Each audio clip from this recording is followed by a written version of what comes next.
Hi friends, నేను ఇప్పుడు అరుణాచల్ ప్రదేశ్లోని దాపోరిజో నుండి కాపారిజో వరకు బై వాక్ వెళ్తూ ఉన్నాను. ఇది హ్యాంగింగ్ బ్రిడ్జ్. ఒకప్పుడు బ్రిడ్జ్ స్ట్రాంగ్గా ఉండడం వల్ల ఆటోలు బైక్లు ఈజీగా వెళ్ళేవి. బట్ ఇప్పుడు బ్రిడ్జ్ వీక్ అవ్వడం వల్ల ముందర స్టెప్స్ కట్టేశారు. చూడండి ఈ విధంగా. హ్యాంగింగ్ బ్రిడ్జ్ అయితే చూడడానికి చాలా పీస్ఫుల్గా ఉంటుంది. హ్యాంగింగ్ బ్రిడ్జ్ కింద ఫ్లో అయ్యే ఈ నది సుబన్సిరి నది అని ఇక్కడ అరుణాచల్ ప్రదేశ్లో చెప్తారు. మన అస్సాంలో అయితే బ్రహ్మపుత్ర నది అని చెప్తాం. ఎప్పుడైతే అస్సాంలో ఎంటర్ అవుతుందో అప్పుడు ఈ నదిని బ్రహ్మపుత్ర నది అని అంటారు.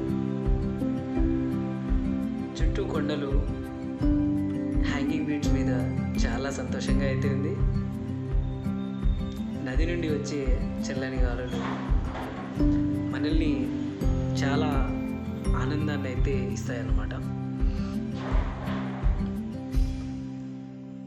హ్యాంగింగ్ బ్రిడ్జ్ అయితే ఈజీగా అవుతుంది, కాస్త ఎప్పుడు పడిపోద్దో అనే భయంగా కూడా ఉంది. బ్రిడ్జ్ ఇంకా కొన్ని రోజులు, మేబీ కొన్ని నెలలు ఉండొచ్చు. దగ్గరికి వెళ్తూ ఉండే కొద్దీ చాలా ఎక్సైటింగ్గా అయితే ఉంటుంది కొత్తగా వచ్చిన వాళ్ళకి. ఆల్మోస్ట్ ఫ్రంట్ అండ్ లాస్ట్ రెండింటి చివరిలోనూ ఇలా స్టెప్స్ అయితే కట్టేశారు ఏ వెహికల్స్ రాకుండా ఉండడానికి.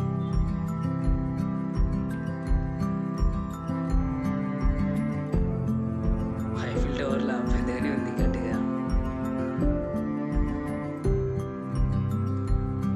ఇటు లోకల్ వాళ్ళు వస్తూ ఉన్నారు ఇక్కడ అరుణాచల్ ప్రదేశ్లోని వాళ్ళు. వార్నింగ్ అయితే బోర్డు ముందే పెట్టేశారు హెవీ వెహికల్స్ వెళ్ళకుండా ఉండడానికని. ఆ చుట్టూ పొగ మంచు చూడండి, మొత్తం మేఘాలు. ఇది ఇక్కడున్న ఒక షాప్. ప్రతి ఒక్కరూ చిల్ అవ్వడానికి వస్తూ ఉంటారు. ఇక్కడ అరుణాచల్ ప్రదేశ్లో వన్ ఆఫ్ ది బెస్ట్ ఏంటంటే వైన్స్ చాలా తక్కువ రేట్కి దొరుకుతూ ఉంటుంది.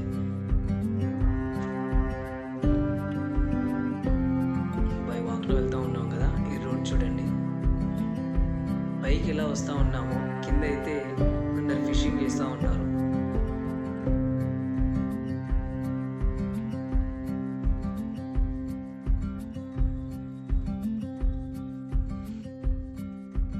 చాలామంది విజిట్ చేస్తూ ఉంటారు. బై వాక్నే ఎక్కువ ఇష్టపడతారు, ఎందుకంటే చుట్టూ ఉన్న నేచర్ని ఆస్వాదిస్తూ ఎంతో ఎంజాయ్గా చిల్ అవుతూ ఉంటారు. ఇక్కడున్న వాళ్ళు చూడండి, ప్రతి ఒక్కరూ ఎంత హ్యాపీగా ఉన్నారనేది. అసలు చుట్టూ ఈ బ్యాంబూ ట్రీస్ కానీ, అలాగే మొక్కలు, ఏ మొక్కలో నాకు అయితే తెలియదు. స్కూల్స్ నుంచి వస్తూ ఉంటారు ఇంకొంతమంది. ఈ కొండలైతే ఎక్కువగా ఇందులో రాళ్ళు ఉండవు, చాలా తక్కువ మోతాదులో ఉంటాయి. వర్షం కురిసేటప్పుడు ఆల్మోస్ట్ స్లైడ్ అవుతూ ఉంటుంది. స్విగ్గీ డెలివరీ బాయ్ కూడా వెళ్తూ ఉన్నారు. అలాగే మనమైతే ఇప్పుడు కాపారిజో దగ్గరలో వచ్చేసాం. ఇది మెయిన్ రోడ్ అనమాట. హ్యాంగింగ్ బ్రిడ్జ్ అయితే క్రాస్ అయిపోయాం. చూస్తూ ఉన్నారు కదా కొండలు, ఎటు చూసినా చుట్టూ కొండలే ఉంటాయి, కొండ ప్రాంతమే. ఆ చెట్లు అసలు గ్రేట్. అసలు ఆ చెట్లు ఉండడం వల్లే ఆ కొండలు ఇప్పటికీ స్ట్రాంగ్గా ఉన్నాయి. మనం వెళ్తూ ఉండే కొద్దీ ఎంత ప్రశాంతంగా ఉంది అంటే చాలా ప్రశాంతంగా ఉంది. మనసు అయితే నాకైతే చాలా ఫ్రీగా, హ్యాపీగా ఉంది. చుట్టూ మేఘాలు, ఆ బ్యాంబూ ట్రీస్, అలాగే ఈ వెహికల్ క్లైమేట్ అయితే చాలా పీస్ఫుల్గా, ఫ్రెష్గా ఉంటుంది. ఎటు చూసిన ఎయిర్ పొల్యూషన్ అనేది ఉండదు.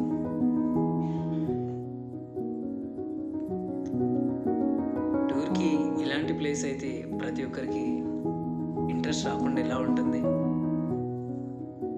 నడుచుకుంటూ వెళ్ళే కొద్దీ ఇంకా ముందుకి నడుచుకుంటూ వెళ్ళాలని అనిపిస్తుంది.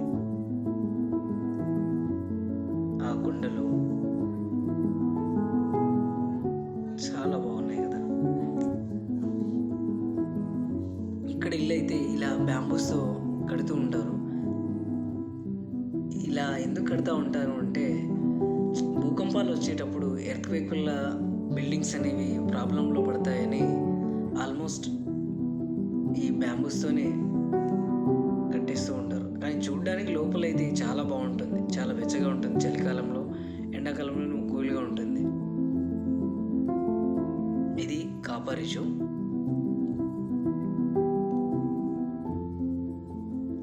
ఇప్పుడిప్పుడే ప్రతిదీ రోడ్డు మంచిగా ప్రిపేర్ అవుతూ ఉన్నాయి. ఎప్పటికప్పుడు కన్స్ట్రక్షన్ జరుగుతూనే ఉంటుంది. కాపారిజో వికేసి అని లోపల పార్క్ ఉంటుంది. ఇదైతే నర్సరీ అన్నమాట.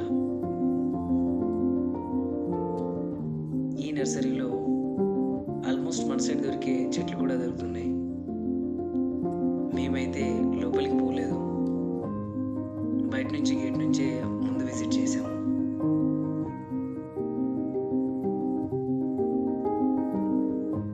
ఇంకా ముందుకు వెళ్దాం.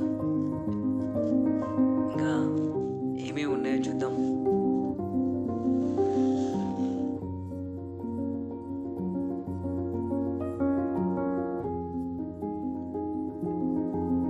చూడండి, ఇక్కడ వెనక్కి పిల్లల్ని సింపుల్గా ఎత్తుకుంటారు. ఏదో బ్యాగ్ని మోసినట్టు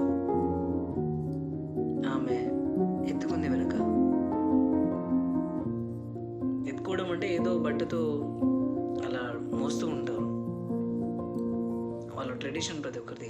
ఇది ఒక టెంపుల్ ఇక్కడ, ధోనియో పోలో టెంపుల్ అని. సూర్య చంద్రులది హిందువులు ఎక్కువగా పూజిస్తూ ఉంటారు. సూర్యుడిని చంద్రుడిని ఎక్కువగా వీళ్ళ ప్రధాన దైవంగా భావిస్తారు.